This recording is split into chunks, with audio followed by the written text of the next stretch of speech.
There is growing momentum behind new union organizing efforts. Starbucks is the latest group to be pushing for better pay and working conditions among its workers. This comes at a time when union membership nationally is at its lowest point in more than a century. Ashar Qureshi is looking into the efforts that might be changing that.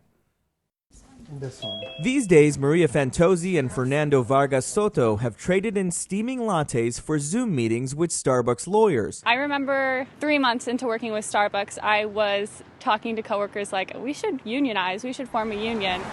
The young Starbucks employees are part of a growing movement, sparked during the pandemic, to press the coffee giant to meet with them at the negotiating table. The fear of a disease maybe claiming our life, I think, made people really start to think about what they want for the rest of their lives. And that also includes the dignity that we want to feel at work. In December, Starbucks employees in Buffalo, New York celebrated becoming the first in the company to successfully unionize. Hundreds of coffeehouse workers are following suit, pushing for pay rates that rise with inflation, better COVID protections, and lower costs for company-provided benefits. We're not scared of the corporations anymore because we know that they rely on us, and I think that that's empowered people. So far, Starbucks employees at 66 stores in 20 states have filed applications for union elections with the National Labor Relations Board. In Buffalo, the workers who organized there were successful, and that inspired others to try to replicate what they did. Ruth Milkman is a professor of sociology at the City University of New York's Graduate School who specializes in the study of labor movements. I think there's a new awareness among young people, especially college-educated young people, about the possibilities for change via trade unionism that we haven't seen for some time.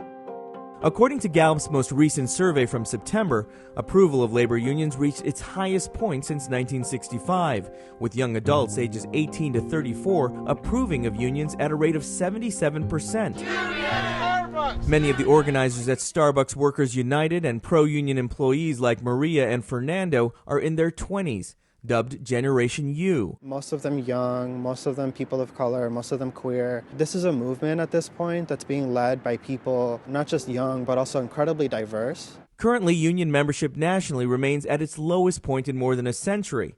While it's still unclear whether new union organizing efforts at multi-billion-dollar corporations like Amazon and Starbucks are the beginning of something more transformative, Milkman says something is happening. In your profession, for example, journalists are organizing like crazy.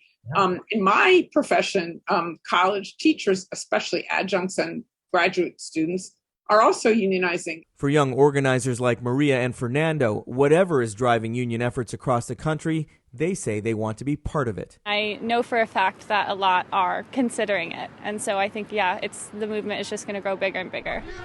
I'm Ashar Qureshi reporting.